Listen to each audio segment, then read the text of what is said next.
Okay, here we go with quiz number 2, which was chapter 2. So I want to go over all these quizzes and the material before we do our midterm, which will kind of mostly finish up what we're going to deal with this textbook, and then the rest of the semester will be other stuff that is probably a little more interesting than this, a little more useful. So I don't know if you remember this one. This is from a while back. So we'll start with quiz number 2. I'll go over what's pretty important or things you should kind of take note of. And we'll probably have the midterm next week. I'll give you plenty of time to study for it. So we'll start with this. Quiz number 2, chapter 2, question 1. The Federal Highway Administration expects transportation volume to what by 2035? As you can see, the answer is green, triple. This is on page 32, I believe it is. Let's make this a little bigger.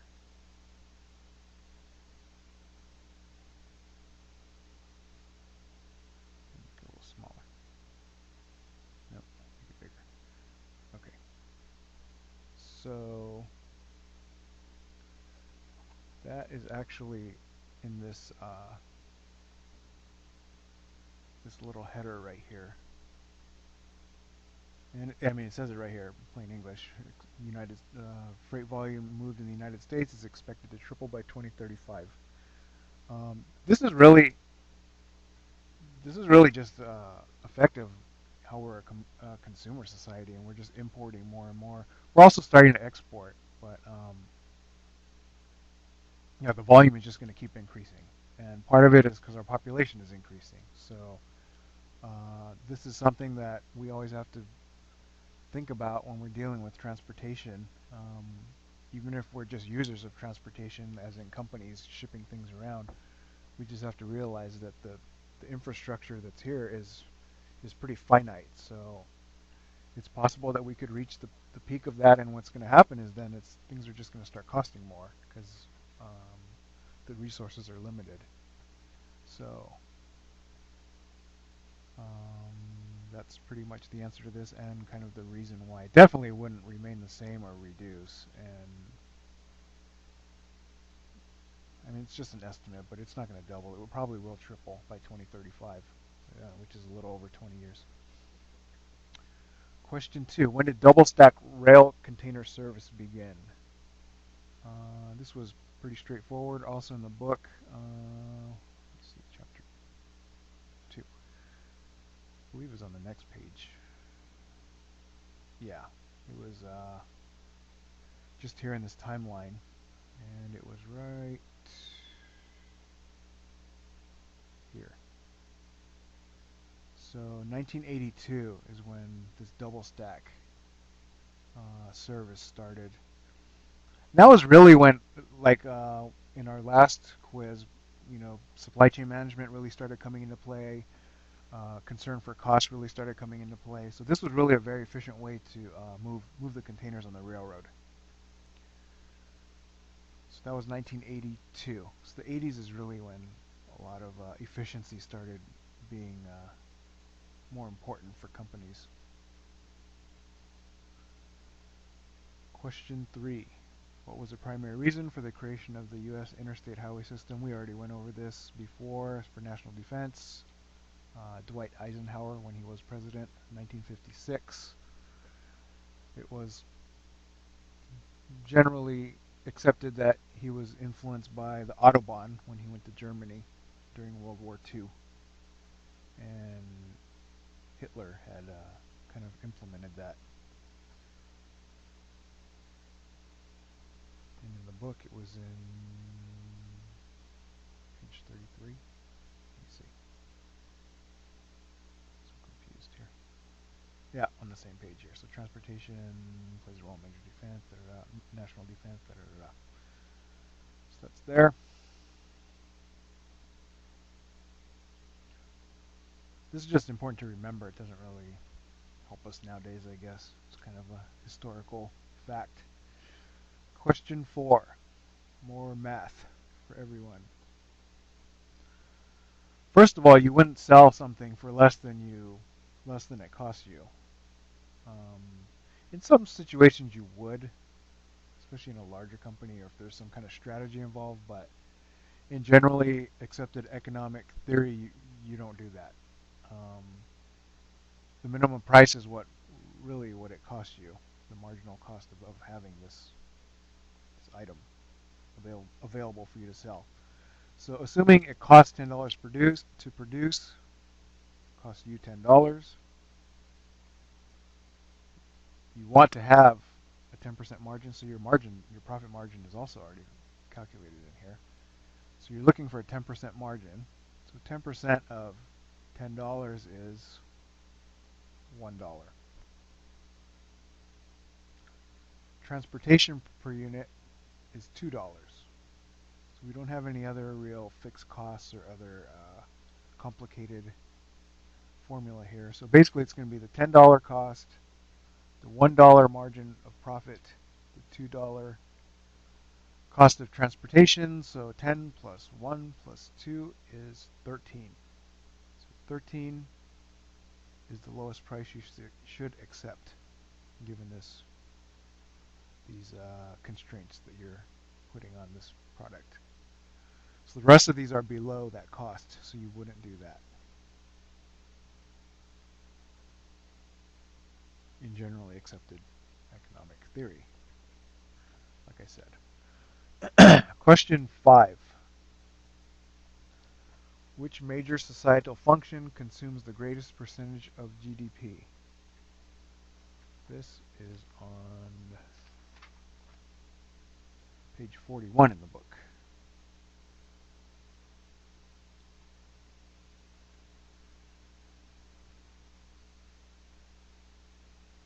That is somewhere down here. Production patterns, GDP.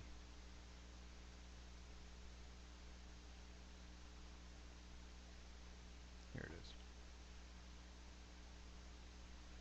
So this is kind of the breakdown within GDP of certain functions and their percentage. So as you can see here, housing is the highest at 24.3%. Transportation is a little less than half, 10.5%. So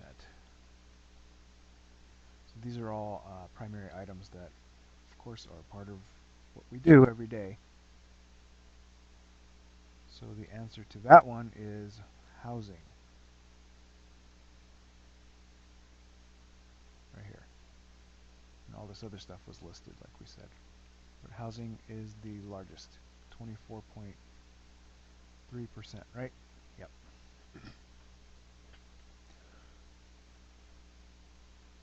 So transportation still is pretty significant, though, at 10%.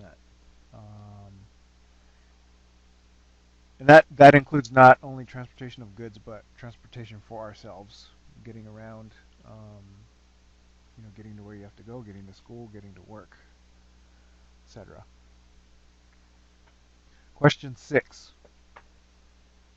What has generally been the primary reason for cost decreases in freight transportation? So, just looking at these answers, higher fuel prices definitely wouldn't make the cost lower. Driver shortages are, it's kind of just a weird answer. Lower demand, there's definitely not a lower demand. There's higher demand. But really, what's been the biggest factor is more efficient use of transportation equipment. And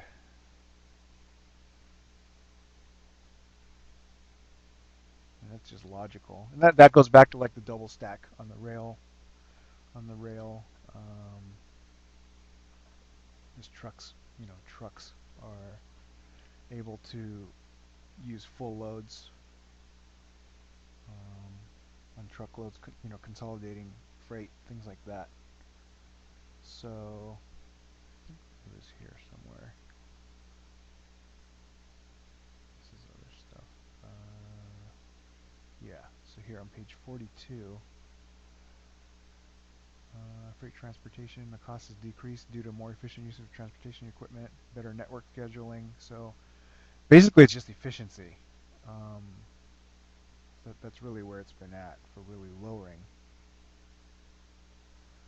lowering cost. And that's been really since the 80s, just like with supply chain management theory and everything else that goes with it. Question 7. What percentage of ton-mile traffic in the U.S. is carried by air? It's very small. So you should already know right off the top. It's going to be probably C or A. And really, it's very, very small. Um, this was also in that same section. We're at page 43. Railroads. Here it is. So on page 43 right here, it talks about railroad and other modes, but oops. It's right here. Air mode, while highly visible, still handles less than 1% of the total ton miles in the United States. Yes, it's actually very small, and of course it's because of the cost. And really, air is only shipped in critical situations, so it's not used that commonly. It's less than 1%. That's where it's at. And that probably won't change much in the future. It probably will stay about the same rate. Question 8. What emission from the internal combustion process leads to acid rain? So internal combustion process really is, in general, talks about vehicles. And this is page, let's see, environmental significance, page 44. So internal combustion process. So we're environmental significance. Environment. Here it is. Page 45 is where this is. So acid rain is, it happens when the rain becomes acidic and comes down, and it happens because there's a lot of contamination from a lot of chemicals. And the main ones are here: sulfur dioxide, nitrogen dioxide, and there are some other chemicals. I forgot what they were off the top of my head, actually. But most of it comes from either factories or from vehicle pollution. Those are the main contributors to that. Um, so the question was asking kind of specifically what it was. So I don't think any of the others. Yeah. So methane is not for acid rain. Arsenic, carbon monoxide. Those don't really. Those are some of these. Like carbon monoxide is from the combustion process, but it doesn't really lead to acid rain. So sulfur dioxide is really the only correct answer here. And nitrogen oxide was one of the other contaminants. Remember, this is actually talking about acid rain specifically. Number 9, according to the book, this is just from the book. How many people lost their lives due to transportation-related accidents in 2006? I believe this was right near there. Yes, safety. So page 46, chapter 2. One of the more disturbing byproducts of transportation is injury of loss in life. In 2006, a total of 44,912 persons lost their lives. Most of those were, 95%, were fatalities in highway vehicles. So basically accidents. There it is right there. 44,912. Pretty high number, but I guess in the grand scheme of things, not huge, but still not good. Even one is not good. So 45,000 is not good at all.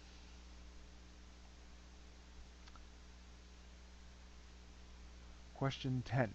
Ozone damage has been traced back to what compound, which is often used for refrigeration?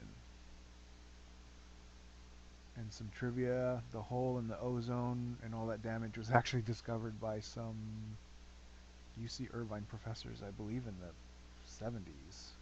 So locally discovered, because I think we're one of the biggest destroyers of the ozone here in LA. So this is also in the same section of the book.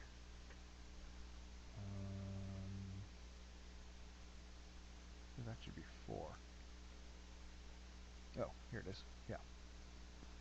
It's in the acid rain section, kind of related, right? Because it's pollution, environmental economics. Page 45. Ozone reduction in the stratosphere is a big concern because it reduces the amount of ultraviolet radiation reaching the Earth's surface. So it has a lot to do with our temperature, global warming, those type of things. So CFCs, chlorofluorocarbons. CFCs are used in a lot of refrigeration and air conditioning systems. Those are one of the biggest concerns for ozone damage. So that's right here.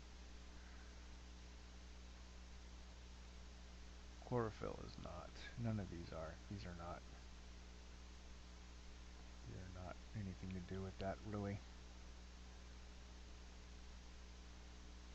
So this is the correct answer, also known as CFC. 11. What does the right of eminent domain mean? Rail companies can seize your land. Not really. If you are born in the U.S., you automatically receive U.S. citizenship. No, that's silly. Well, that's true, but it has nothing to do with eminent domain. You can use force to protect your home. No, that's not what that means either. B. The government can seize your home and its lot for public use. Sounds very ugly, but it's sadly very, very true. It's not very good, but it's kind of how it is. That's here in the political signature. Here it is, yeah, page 47.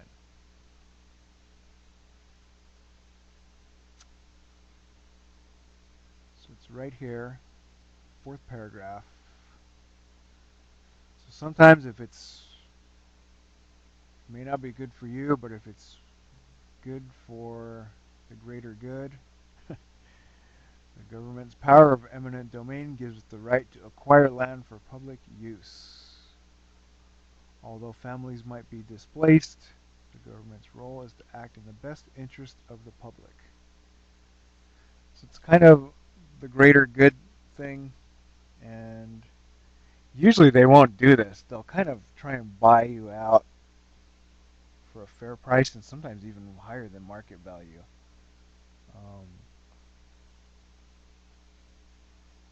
Most of the time these transactions come to a pretty mutually agreeable conclusion. But if you're ever, I don't think you or anyone you know is really going to come into this situation, but yeah, you got to watch out. If you really try and stand your ground too much, pretty soon they're going to pull this eminent domain, and then you're really going to be in trouble. So it's kind of like a bluffing and negotiation thing. But you don't want to get to this eminent domain situation because it's not good. You'll be the loser. You will be the biggest loser.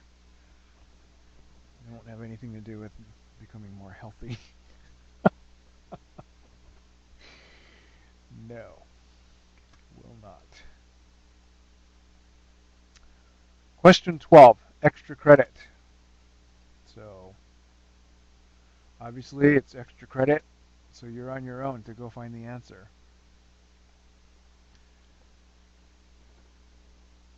Electric vehicles are not as environmentally advantageous as people initially think. And this was part of our discussion thread.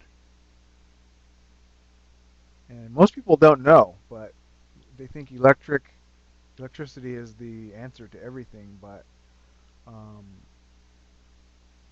especially here in Southern California, our electricity has to come from somewhere. It doesn't just appear from nowhere.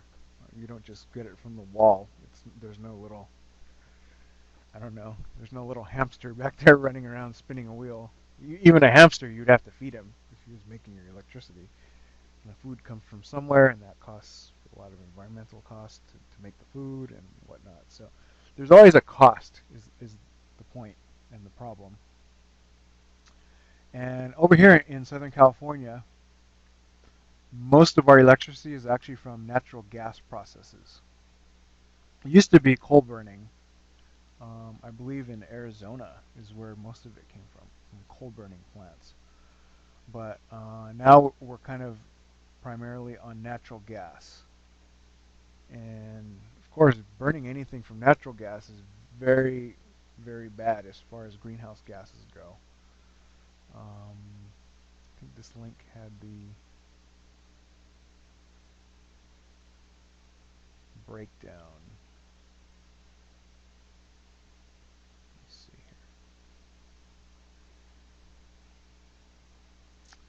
here. Yeah, so this is from 2000 to 2012.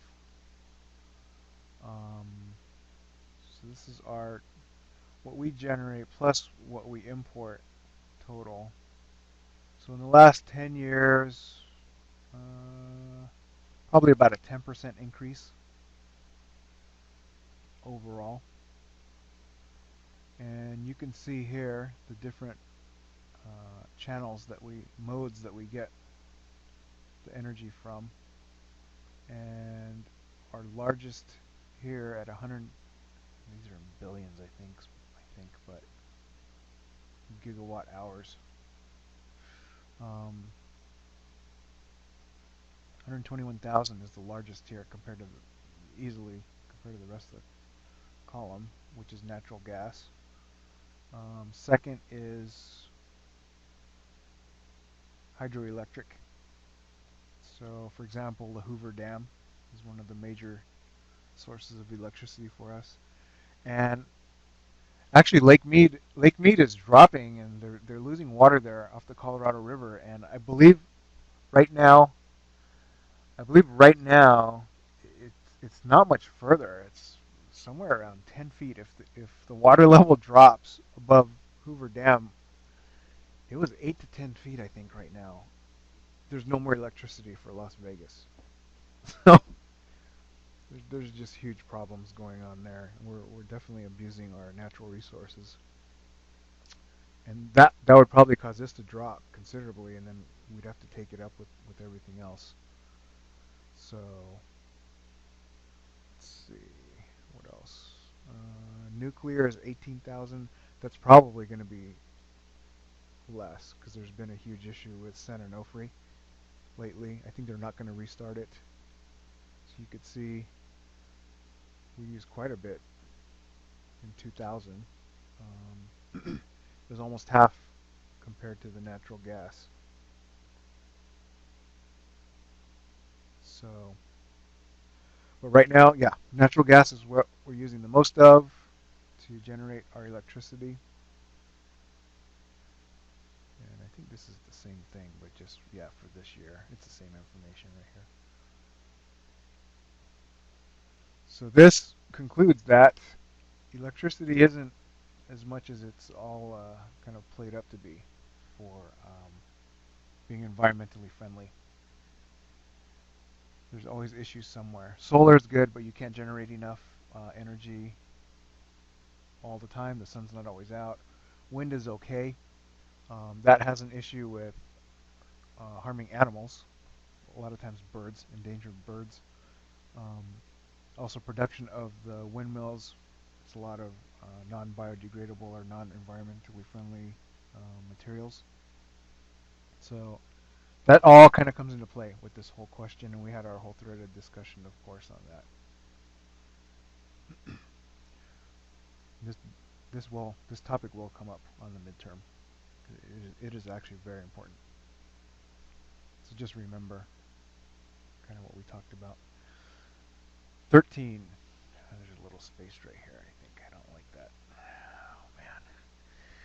Diesel is being touted lately by many European auto manufacturers because of its excellent fuel economy potential. Is it better or worse for emissions when compared to gasoline? And PM 2.5 and PM 10 are integral to this question. So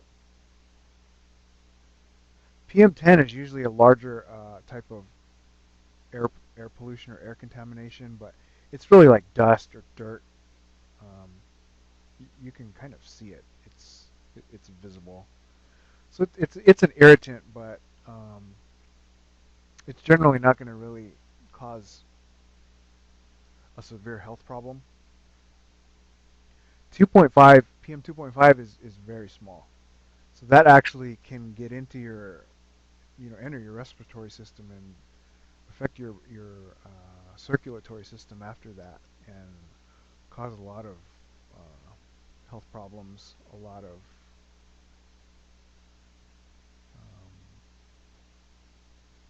what was I going to say? A lot of what am I looking for here?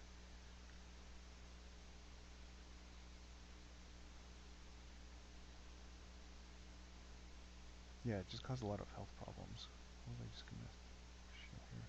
This is no, that was the wrong link. That's why.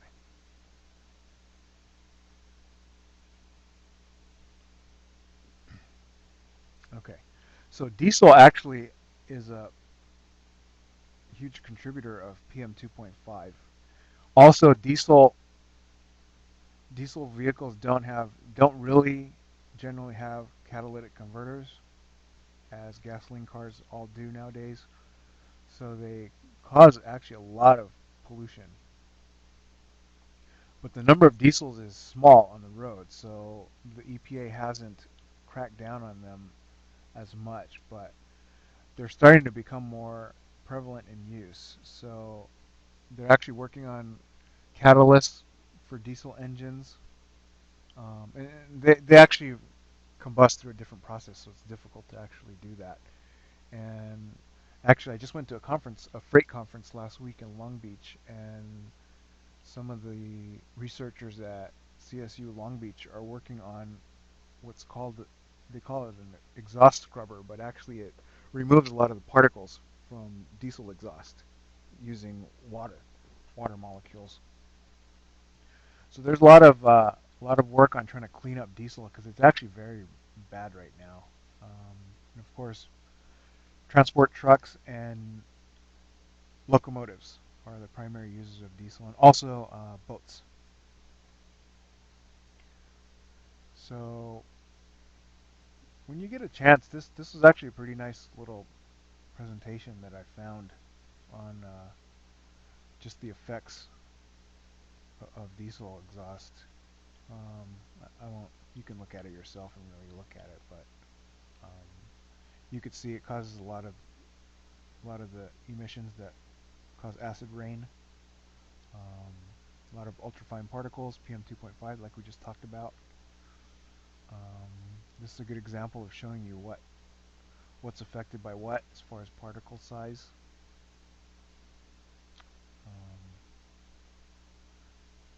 Of course, this is just showing that. And this is actually really good here too. So there's a dispersion. Particulate matter has a certain dispersion pattern, and of course, directly above the roadway, there's going to be the most, just from the vehicles moving and the air moving around. So you're going to have a lot here, of course, but then there's, depending on which way either the wind is blowing or if there isn't any wind, there's going to be dispersion. And this kind of looks like your favorite OMG420 normal distribution in a way. But basically what happens is there's a certain effect closer to the roadway, and as you get away from it, there's less and less. And I believe I think it was 500 feet was the worst area within 500 feet of the roadway, if I'm not mistaken. And in our area here, our main transportation corridor is the I-710 and the Alameda Rail Corridor from the ports of LA and Long Beach. And generally, we have the wind coming off of the beach from the west, right? So normally the residents on the east side of that corridor, which is Long Beach, are the ones that are affected by that. And normally the people on the west side, which is Carson and Torrance, Palos Verdes, San Pedro, they're really not as affected by a lot of that because they're upwind, so it doesn't hit them. And there's actually a new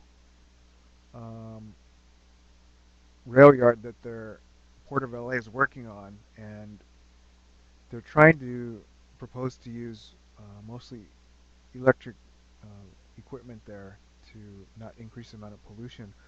But the city of Long Beach really, I think it really kind of was, I guess, unfair to them because no matter what LA and the LA port does, the pollution is going to blow into Long Beach, and Long Beach really wasn't involved with the decision to okay that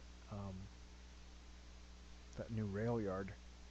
So there's huge controversy going on with that right now, and actually that's going to be part of the second part of the semester when we talk about that. There's a lot of policy stuff going on, and this is just an indication of, yeah, I mean the diesel that comes out of buses and trains and